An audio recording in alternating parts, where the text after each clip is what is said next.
오늘 이제 3.1절 기념 예배로 하나님 앞에 드립니다. 우리 애국가 부를 때 1절에 동해물과 백두산이 마르고 닳도록, 그 다음에 가사가 뭐죠? 근데 그 부분에 있어서 여러 가지 많은 반응들이 나옵니다. 어떤 사람들은 이제 그 부분에 하느님이 보호하사, 그래서 하느님으로 하죠. 예수 믿는 사람은 어떻게 하죠? 하나님이 보호하사. 근데 이제 무신론자들은 그 부분을 아예 안 불러버려요. 그래서 옆에서 쭉 부르다가 아무 소리도 안 들려. 뭐 하나 싶었더니 입을 꽉 다물고 있는 거예요. 어떤 사람들이 이제 그 부분을 이게 뭐냐면 보호하사. 여러분 애국가를 보시면은 그 작곡자는 분명합니다. 안익태 씨가 작곡을 했다고 그래서 이름이 딱 있거든요. 작사는 누가 했는가? 이게 지금 아직까지도 의견의 일치가 보지 않고 있습니다. 거의 한 5분 정도 이름이 쭉 이렇게 올라가 있는데, 그 중에 뭐 안창호 선생 이름도 들어가 있고, 민영환 그분의 이름도 들어가 있고, 그 다음에 윤치호 씨라고 하는 이름도 들어가고. 근데 이제 거의 대부분 학계에 일치된 의견 중에 하나는 윤치호 선생입니다. 아직 이제 그 확정은 되지 않았습니다만은 윤치호 선생이 작사를 했을 것이다. 왜냐하면 본인이 붓글씨로 이 애국가를 작사를 하시고 그 밑에다가 윤치호 작이라고 썼거든요. 이제 그게 원본이 나왔습니다. 근데 원래 이 애국가라고 하는 이것이 어디에 수록이 됐느냐면 1907년도 기독교에서 발행을 한 찬송가, 그때는 찬미가라고 그랬죠. 이 찬미가를 발행을 했는데 그 찬미가 중에 14장이 애국가입니다. 그러니까 애국가는요, 세상에서부터 불려진 것이 아니라 교회에서 먼저 시작이 된 거예요. 교인들에게 나라 사랑에 대한 마음을 가지고 나라를 위해서 기도하고 교인들이 하나로 뭉치기 위해서 이 애국가라고 하는 이 가사가 나오게 된 거예요. 그래서 거기에 찬미가 14장의 가사를 보시면 거기에 뭐라고 되어 있느냐면 동해물과 백두산이 마르고 닳도록, 그 다음에 뭐라고 되어 있을까요? 하나님이에요. 하나님. 우리나라는 하나님이 보호하셨고 지금도 하나님이 보호하시고 앞으로도 우리나라를 하나님이 보호해 주시기를 위해서 우리가 기도합니다. 오늘이 3.1운동이 일어난 지 106돌이 되는 날입니다. 일본의 압제에 의해서 우리 조선의 민중들은 참지 않았습니다. 분연히 일어났죠. 이건 아니다. 그래서 길거리에 태극기를 들고 나와서 저마다 대한독립 만세, 그것을 외치면서, 근데 이 만세 운동이 평화 운동입니다. 전 세계 역사 속에 어떤 저항 운동으로 길거리에 나와서 그렇게 수많은 사람들이 이 운동을 펼치는데 평화적으로 아무런 폭력이 없이 그렇게 비폭력 평화 운동을 만들어낸 역사가 그렇게 흔하지 않습니다. 그런데 3.1 만세 운동은 이게 종교의 벽을 뛰어넘었습니다. 한국에 있었던 그 당시에 모든 종교인들이 하나가 됐습니다. 교회라고 하는 울타리를 뛰어넘은 겁니다. 그리고 사상과 그리고 남녀노소의 모든 것을 뛰어넘어서 우리 민족이 너와 나가 우리가 돼서 한 마음으로 길거리에 쏟아져 나와서 손에 태극기 잡고 만세 운동을 벌인 날이 오늘이에요. 그래서 3.1 운동은 우리나라의 긍지이면서도 또 하나 자부심이에요. 1992년도부터 국가보훈처에서 뭘 발표를 했느냐면 매달 이달의 독립운동가를 발표합니다. 발표를 하는데 2022년입니다. 3년 전이죠. 3년 전에 3월 1일에 3월 달에 이달의 독립운동가를 발표를 했는데 그 중에 한 분이 미국 장로교에서 파송받은 선교사님이에요. 그 선교사님이 윌리엄 린튼이라고 하는 선교사님이 2022년도 국가보훈처에서 이달의 독립운동가로 선정을 해서 발표를 합니다. 여러분, 선교사님이 독립운동가로 선정이 돼서 발표되는 게 예사롭지가 않잖아요. 그렇죠? 근데 저 선교사님은 어떻게 돼서 독립운동가로 선정이 됐는가? 군산에서 있었던 만세 운동이 있습니다. 그것이 3.5 군산 만세 운동입니다. 그 군산에서 있었던 이 만세운동 3월 5일에 있었죠. 그래서 3.5 군산 만세 운동이라고 하는데, 이 군산에서 있었던 3.5 만세 운동이 세 가지의 큰 의미를 가져요. 첫째는 한강 이남에서 최초로 일어난 만세 운동입니다. 그러니까 3월 1일에 정도의 탑골공원에서 거기서 이제 독립선언서를 낭독하고, 그리고 나서 만세 운동이 시작이 됐잖아요. 그래서 3월 1일 거기서 일어나고 4일 만에 군산 구암교회를 중심으로 여기서 만세 운동이 일어납니다. 그러니까 한강 이남에서 최초의 만세 운동의 현장이 전북특별자치도예요. 그러니까 여기서 살고 있는 이 도민들은 긍지와 자부심을 가져야 되고, 그 중에서도 어디? 군산이에요. 두 번째 역사적인 의미는 바로 뭐냐면, 그때 군산에 일본 군인이 주둔하고 있었습니다. 그리고 일본 사람들이 조선 사람 못지않게 많이 살고 있었거든요. 바로 그곳에서 만세운동이 일어난 겁니다. 세 번째는 3.5 군산 만세 운동이 그 이후에 호남 지역에 28번에 걸친 만세 운동이 일어납니다. 여러분, 이 호남 지역은요, 민족의 정기와 민족에 대한 사랑을 가지고 있는 땅이 호남 지역이었어요. 그래서 28번에 걸친 만세 운동이 쫙 곳곳에서 일어나게 되는데, 그 28번의 만세 운동의 기폭제가 됐던 것이 3.5 군산 만세 운동이에요. 그때 그 만세 운동을 뒤에서 적극적으로 후원하고 그 운동이 이루어질 수 있도록 역할을 했던 사람이 윌리엄 린턴 선교사예요. 영명학교를 중심으로 선생님과 학생들이 막 비밀리에 독립선언서를 프린트하고, 그리고 태극기를 나누어주고 만세 운동이 일어날 수 있도록 그 역할을 했던 사람이 바로 윌리엄 린턴 선교사예요. 여러분, 선교사님들이 이 땅에서 복음을 전가하면서 이 나라의 백성들의 눈물과 아픔을 외면하지 않았어요. 바로 한국의 역사를 그들은 방치하지 않았습니다. 선교사님들의 신앙의 양심이고 신앙의 영성이었어요. 여러분, 교회도 마찬가지입니다. 교회와 우리 대한민국이 둘로 분열할 수 있습니까? 아니잖아요. 교회도 이 백성의 아픔과 눈물을 절대로 외면하지 않습니다. 아니, 외면해서도 안 됩니다. 역사의 아픔이 있을 때, 민족의 어려움이 있을 때 교회는 가만히 있지 않았습니다. 몰래 했는가? 교회에 모여서 구국 기도회를 했어요. 그래서 나라의 어려움을 나의 어려움으로 알고 그냥 교회에 모여서 하나님 앞에 주여 주여, 우리 통성기도가 우리의 특징이잖아요. 울면서 금식하면서 철회하면서. 제가 기억하는 전도사님 한 분은 평생을 구국재단을 쌓으시다가 천국하셨어요. 수원에 가시면 칠보산 기도원이 있습니다. 칠보산 기도원 위에 중턱쯤에 가면 이 전도사님이 민족재단을 거기서 쌓으세요. 태극기를 걸어놓고 십자기를 걸어놓고 거기서 완전히 공터입니다. 공터에다가 세멘트로 조금 이렇게 자리를 만들어 놓으시고 거기서 방석 하나 놓고요, 그냥 말 그대로 눈이 오나 비가 오나 바람이 부나 그렇게 민족재단을 쌓는 분이 계셨어요. 근데 그분 가끔 찾아가서 이렇게 뵈면은 당신이 기도하는 가운데 하나님이 보여주시는 환상 이야기를 참 많이 들었어요. 그때마다 하나님이 얼마나 강력하게 기도를 시키는지. 우리나라가 거저된 게 아닙니다.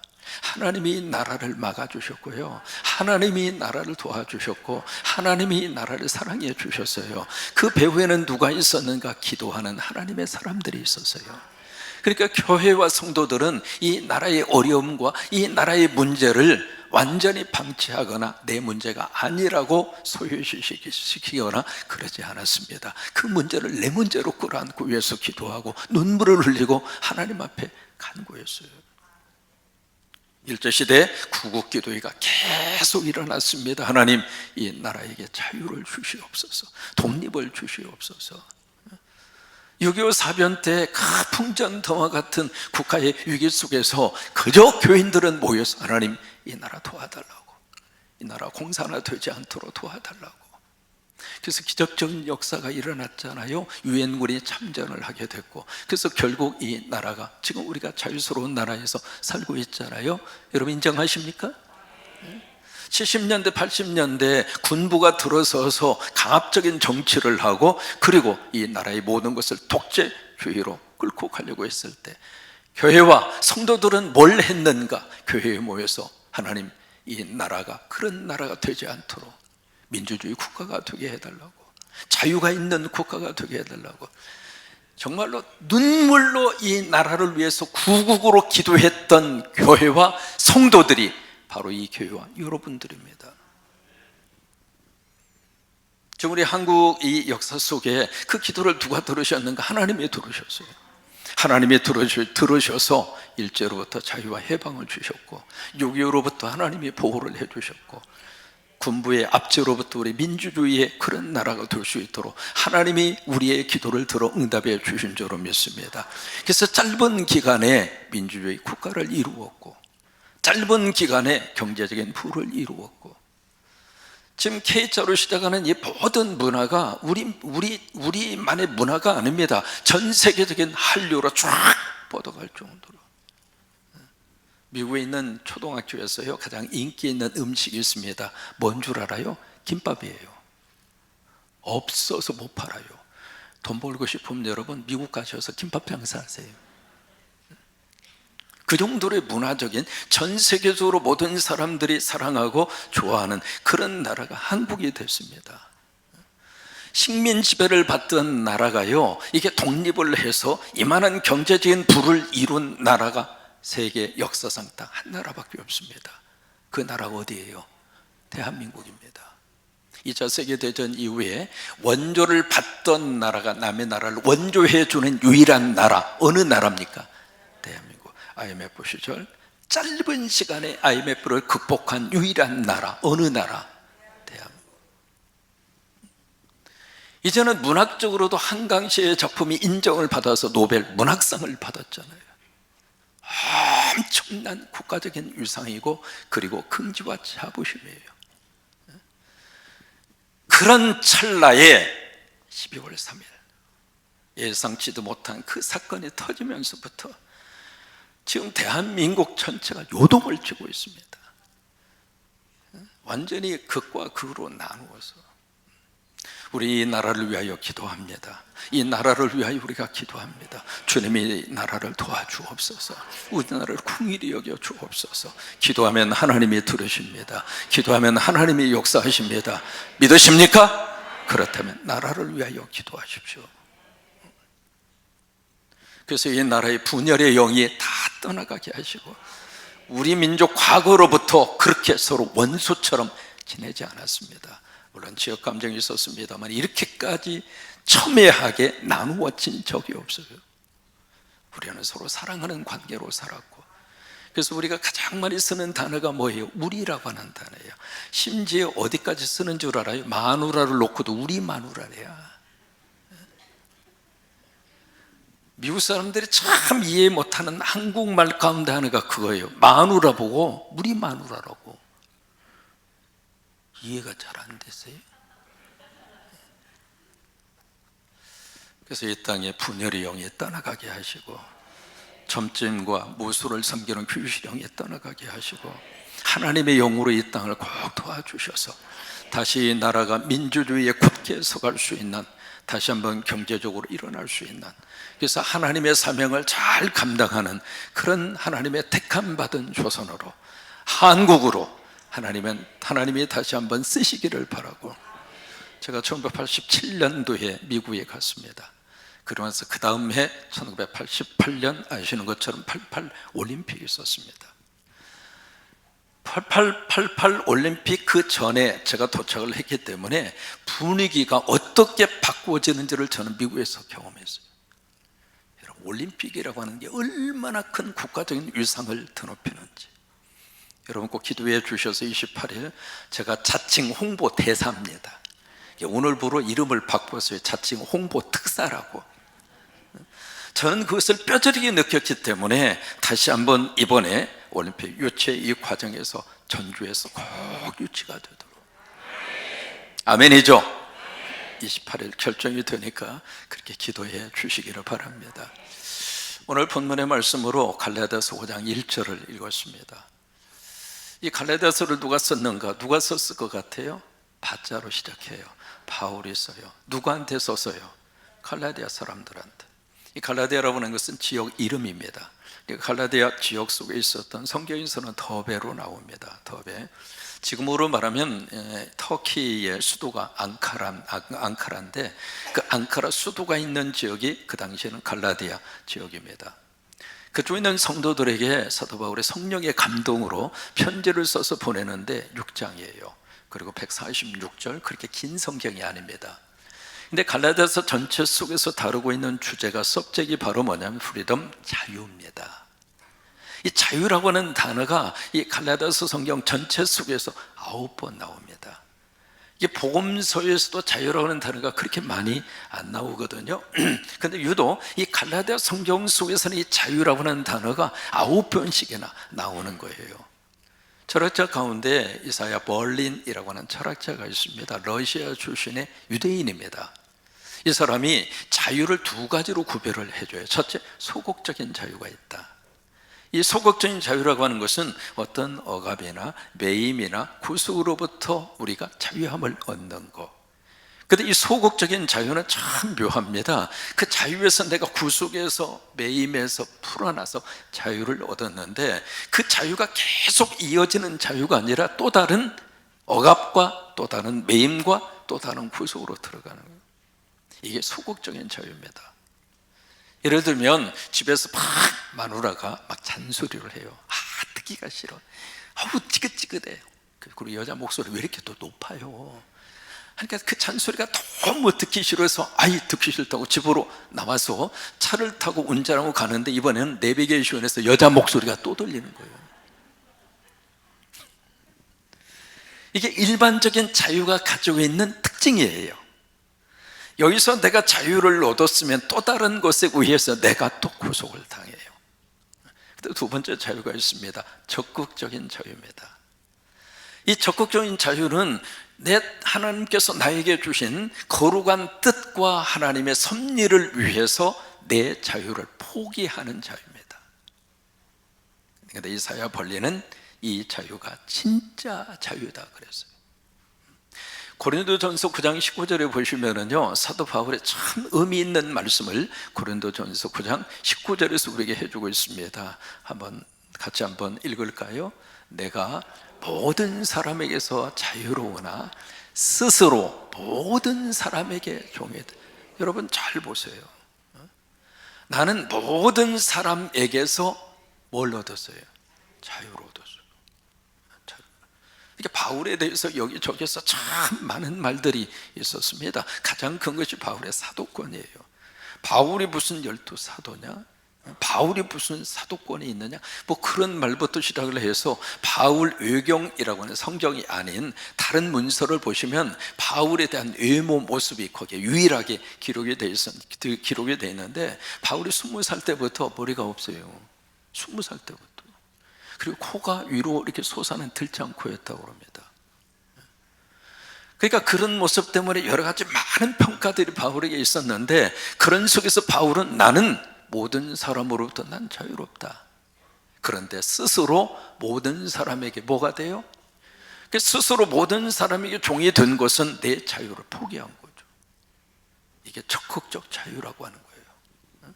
그렇게 된 이유는 더 많은 사람을 어떻게 하기 위해서 얻고자 함이라. 그 목적 때문에 바울은 스스로가 자기의 자유를 포기하고 종이 되는 거예요. 여러분 부모님들은 자식에게 종입니까? 자유자입니까? 잘 생각해 보세요. 내가 이 자식으로부터 자유를 얻고 있는가? 아니면 자식으로부터 종노릇을 하고 있는가? 1번일까요? 2번일까요? 우리 애들이 전화 오잖아요. 제가 하던 거 다 뒤로 하고 그 전화부터 받고 그래 알았어 바로 해줄까요? 안 해줄까요? 종도 그런 종이 어디가 있습니까? 필요하다고 해서 이렇게 달라고 그러면은요 줄까요? 안 줄까요? 자식이 우리한테 맡겼어요? 왜 그래요? 부모는 자식한테 철저히 종이에요. 왜 종이 된 겁니까? 사랑하기 때문에. 그러니까 이사야 본리는 이것이 바로 적극적인 자유이고 이게 진짜 자유라고 하는 거예요. 오늘 갈라디아서 5장 1절에 보시면은요, 말씀의 처음 시작 주어가 뭘로 시작하는가? 누구께서? 그리스도께서 우리를 자유롭게 하시려고 뭘 주었어요? 자유를 주셨다. 자유는 누가 주십니까? 예수님이 주시는 거예요. 자유는 우리가 땅에서 쟁취할 수 있다고 생각하는데 우리가 땅에서 그런 자유 쟁취 못합니다. 다른 것이 우리에게 자유를 주는 것이 아니라 예수님이 우리에게 자유를 주세요. 여러분 예수 믿으시고 이 자유 다 누리세요. 여러분들 지금 묻고 있는 매임과 억눌림으로부터 예수 믿으시고 다 자유함을 얻으셨어요. 그러니까 그리스도께서 우리를 자유하게 하시라고 뭘 주셨는가? 자유를 주셨다 이 말이에요. 그러므로 굳건하게 서서, 다시 말해서 마음 흔들리지 말고 다시는 종의 멍에를 어떻게 하라고요? 맺지 말라 이 말이에요.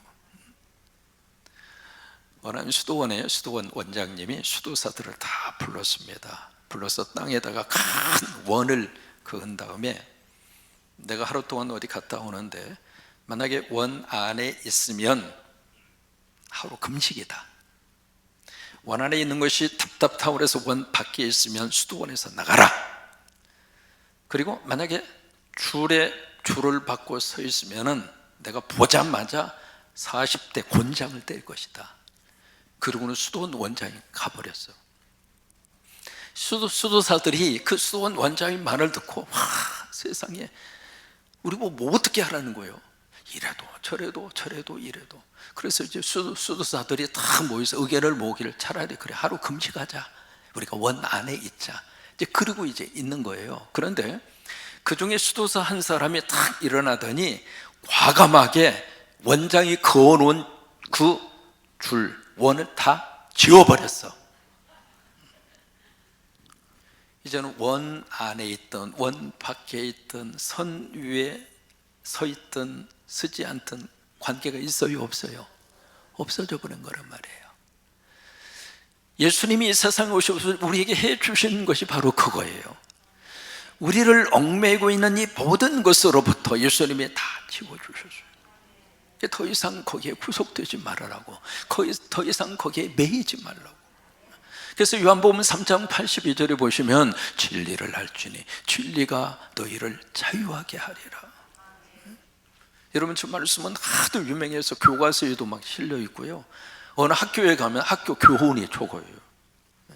근데 저 말씀을 굉장히 많이 오해합니다. 그 진리라고 하는 것을 자기 나름대로 해석하는 거예요. 무슨 학문, 그 학문의 세계가 우리를 자유롭게 할 것이다, 뭐 그런 식으로도 해석을 하고, 어떤 사람들은 새로운 어떤 이데아, 자기가 추구하는 어떤 새로운 이념과 사상, 그것이 우리를 자유하게 하리라, 그렇게 해석을 하는데 그게 아닙니다. 여러분 저기서 말씀하시는 진리는 누구일까요? 예수님이에요. 그러니까 예수님을 알지니, 안다는 이야기는 이성의 차원이 아닙니다. 경험적 차원이거든요.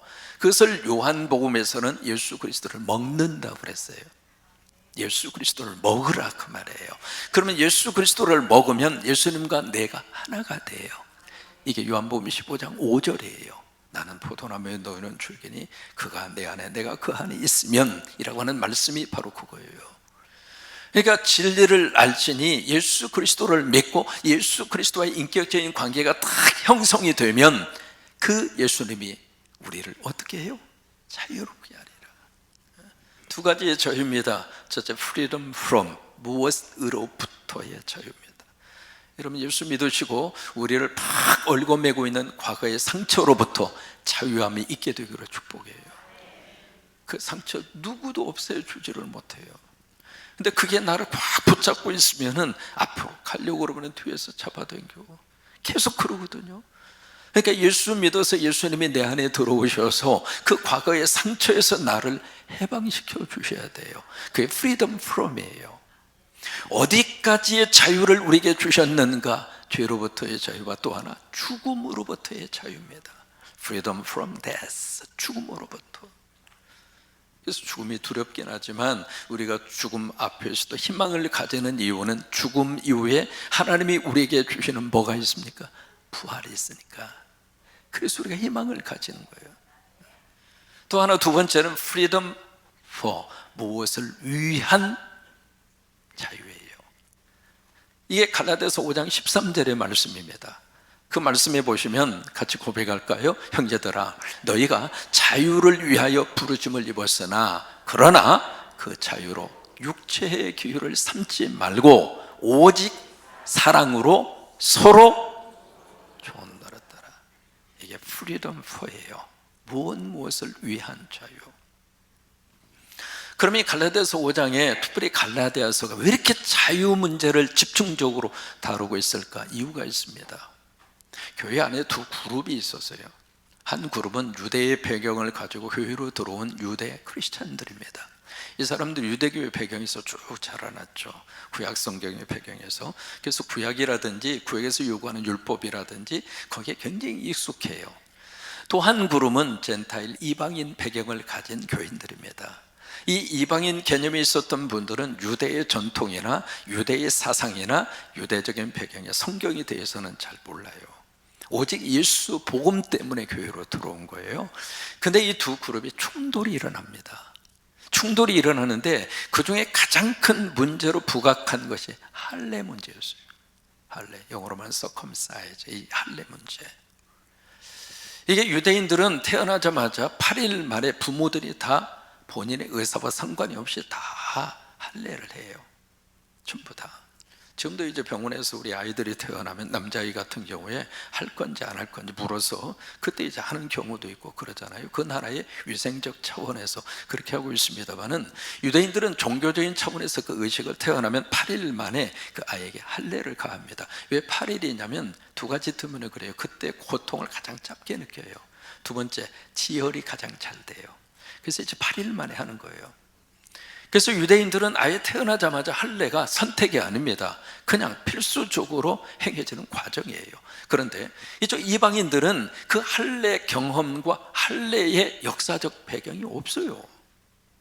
그래서 이분들이 예수 믿고 교회로 들어왔는데 이 유대 크리스찬들이 그 사람들한테 계속 억압을 하는 거예요. 당신들 할례 안 받으면 예수 믿어도 소용없다고. 할례 안 받으면 당신들 구원받을 수 없다고. 할례 받지 않으면 당신들 천국 못 간다고. 그런 식으로 이 유대 크리스찬들이 이방인 크리스찬들에 자꾸 지금 뭔가 멍에를 갖다가 씌우려고 하는 거예요. 근데 거기에 대해서 이 성령께서 바울을 통해서 아니다, 복음이면 된다. 여러분, 예수만 믿으면 돼요. 거기에 무슨 의식이라든지 거기에 무슨 조건이 붙을 이유가 없단 말이죠. 근데 이방인 이 크리스찬들의 입장으로서 이게 하나의 멍해라. 하자니 그렇고 안 하자니 그렇고. 여러분, 창세기 17장에 이 할례 문제는 왜 주셨는가? 그때는 십계명도 없었고 성경도 없었고 아무것도 없어요. 그러니까 내가 하나님 믿는 자녀라고 하는 것을 남자의 특정 신체 부위에다가 표시를 하게 한 거예요. 넌 내가 택한 내 백성이다. 그 사인으로 거기다 그걸 하게 한 거예요. 그러니까 할례는 해도 되고 안 해도 되고 아무 상관이 없어요. 할례를 받아도 예수 믿으면 천국 가고 할례를 안 받아도 예수 믿으면 천국 가고. 아멘이죠? 이게 복음이거든요. 이게. 근데 그 형식과 그 상징을 마치 구원의 절대적인 요소가 되는 것처럼. 그래서 자유 문제가 그래서 나온 거예요. 여러분, 결혼을 하면 손에다 뭘 끼워요? 결혼 반지를 끼워요. 결혼 반지 왜 끼워요? 사랑의 증표로 끼기도 하죠. 또 하나는 뭐예요? 나 임자한 내 몸이라고, 나 같다고, 나 이제는 싱글이 아니라고. 그래서 반지를 끼잖아요. 저는 결혼하고 나서 반지에 딱 일주일밖에 안 끼웠습니다. 일주일 끼고 나서 그것도 18K, 그것도 5만 원 주고 샀어요. 그래서 그걸 끼고 일주일 후에 집사람이 미국으로 들어가면서 반지를 빼더라고. 빼더니 나한테 딱 주면서 이거 팔아가지고 책 사보래야. 그래서 사모가 결혼 반지를 딱 빼서 책 사보라고 주는 순간 앞으로 보석에 대해서는 자유다. 저 이제 마음에 감동이 있었죠. 아, 이런 분이 사모로 내 곁에 보내주셔서 참 감사하다. 제 장가 잘 갔죠? 그래서 이제 그 결혼 반지를 사모가 뺏어 주길래, 왜냐하면 간호사였기 때문에 병원에서 근무할 때 이 반지가 좀 걸리적거리기도 하고 그러잖아요. 뭐 그런 면도 있었겠죠. 근데 이제 반지를 빼가지고 장롱수에다 잘 집어넣었어요. 언제가 팔아서 책 살라고. 근데 어느 날 아무도 없는 사이에 누가 들어오셔가지고 가져가 버렸어. 왜 아직까지 안 주네. 혹시라도 이 동영상 보신 분 가운데 서울시 강서구 내발산동 710에 35 그 집에 들어오셔서 혹시라도 가져간 분이 계시면 지금이라도 돌려주시면 제가 용서하고 살해를 하겠습니다.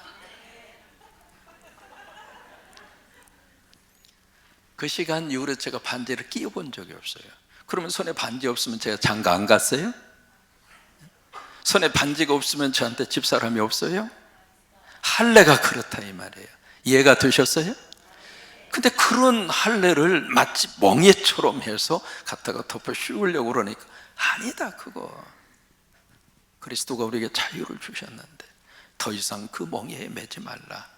그래서 갈라디아서 5장 1절의 말씀을 주신 거예요. 우리 단재 신채호라고 하는 선생님, 독립운동가이시면서도 역사학자였죠. 그 신채호 선생님이 했던 유명한 말이 있습니다. 여러분 다 기억하실 거예요.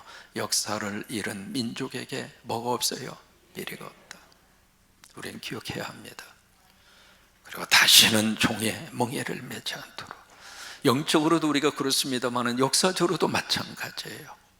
그래서 우리나라가 정말 이 나라 하나님이 다시 한번 도와주셔서 이 혼란과 어두움에 다 지나가게 하시고, 요즘에 간절히 기도하는 제목이 있습니다. 헌재 판결이 곧 나오게 되겠죠. 어쨌든 간에 그분들은 법에 의해서 법으로 판단할 거 아닙니까?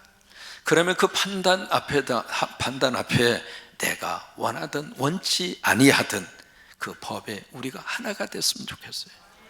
그게 민주주의 국가니까. 그렇죠? 나하고 안 맞으면 무조건 반대하고 나하고 안 맞으면 무조건 틀렸다고 그러면 그게 무슨 민주주의 국가예요? 그건 아니잖아요. 그죠? 그러니까 헌재 앞에 어떤 판결이 나오더라도 대한민국 국민이 하나가 돼서 새로운 내일로 나아가는 그런 역사와 능력이 우리 민족 가운데 이루어지도록 우리 함께 기도하는 이 한 주간이 될 수 있게 되기를 바랍니다.